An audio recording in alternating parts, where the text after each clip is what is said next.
Thank you for joining us. This is Ashai Prabhu from Government Finance Officers Association. I'm here today with Linda Asbani, our incoming president to the GFOA, and Tanya Garost, our outgoing president this year at the GFOA. I'll start with you, Tanya. One of the most inspirational speeches we've ever heard from a president, and I genuinely mean it, and your commitment to our future for our sector. Tanya, I'd just like a little bit of wisdom from you in relation to where is the sector moving, what support has the GFOA got in place, and what do you think the future of this sector looks like? It's been an incredible year. I have been so many places, done so many things, talked to so many people, but, our issues, and I said this before, and Ashaya, you and I had lots of conversations about our issues are all the same. We all struggle with our infrastructure, we struggle with asset management, and we struggle to get the funding that we need to be able to continue to support our infrastructure and supply services. But we are seeing movement, it's getting better. So the report card that just came out on the American infrastructure saw some improvement. So we are making some gains on it. And I think, with our continued support of that program, we will see some improvements on it going forward. Excellent. And yes, you have been quite vocal about the partnership between engineers and finance professionals from a financial prudence perspective.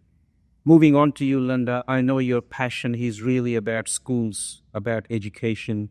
You are married to a school principal, which we found out in your publication today. Give us a little bit of an insight into the issues you're trying to solve and what it means for your sector. Sure. Well, obviously, it's just sticking with this theme of asset management. I work in the northeast of the United States, older part of the country. Many of our public infrastructure, particularly schools, are very old. So in my current school district right now, we have embarked on an almost $600 or so million capital improvement plan. We are currently rebuilding 3 schools as we speak. We just completed 2 schools as we speak. That's just on the school side. And then when you get to the non-school side, just on the infrastructure, waste management system is also getting a rebuild. I believe that's somewhere in the tune of a $35 million capital improvement project. So for us, we are deeply involved with capital improvement right now. That's going to be the primary issue that we're focused on. Obviously, in the public sector, public education, we're also focused on making sure that the children get the services and resources that they need. There are also quite a few challenges there. But nonetheless, right now, for the past couple of years, our focus has been the infrastructure development.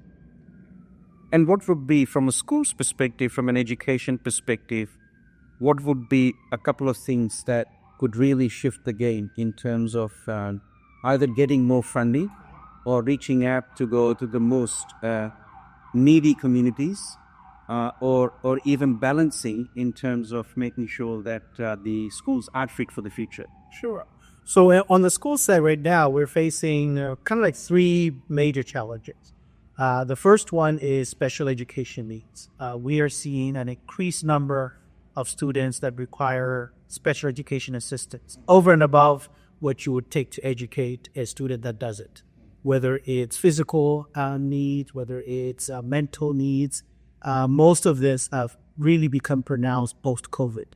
We noticed that children coming into our schools post-COVID are coming in with a lot more mental health needs than they did in the past. And so there's a cost of it.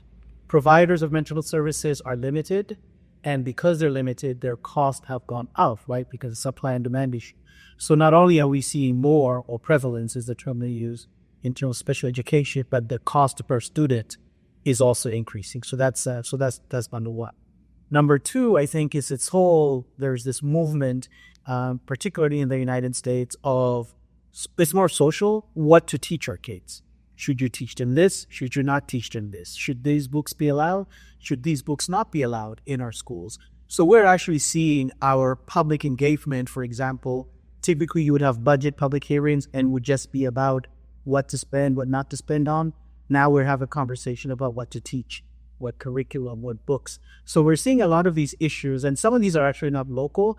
There are national issues that are brought down to the local level because the local population can access us more so than we can access the national level government. And then the other third thing is just in general, just the cost of inflation, or just the overall cost of services. Everything has gone up from electricity to buildings to transportation. So we're seeing that as well. So those are like the three key pressures that we see. And then we have an aging public finance workforce, which is why I'm a strong advocate of providing education resources to the incoming profession, because many of our existing professionals are aging out of public finance, and we're bringing in people that either didn't go to school for public finance, and they're lacking in training, and that's where I say GFOA as an organization comes in.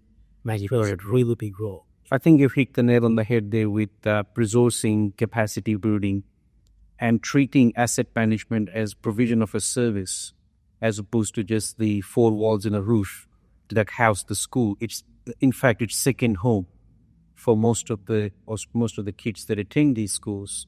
I'll move on to you, Tanya. From an infrastructure perspective, you've been very strong on some of these aspects of service planning, around the fact that assets are not just a means to an end. They are actually providing a service. And in your experience in local government, how do you fit that perspective? Where finance may look at asset from a depreciation perspective, but out there from a user perspective, it's all about the provision of a service. So, you're absolutely right. I've been on this topic of we provide services with assets. We don't produce widgets. We are a people-based organization that provides services with assets.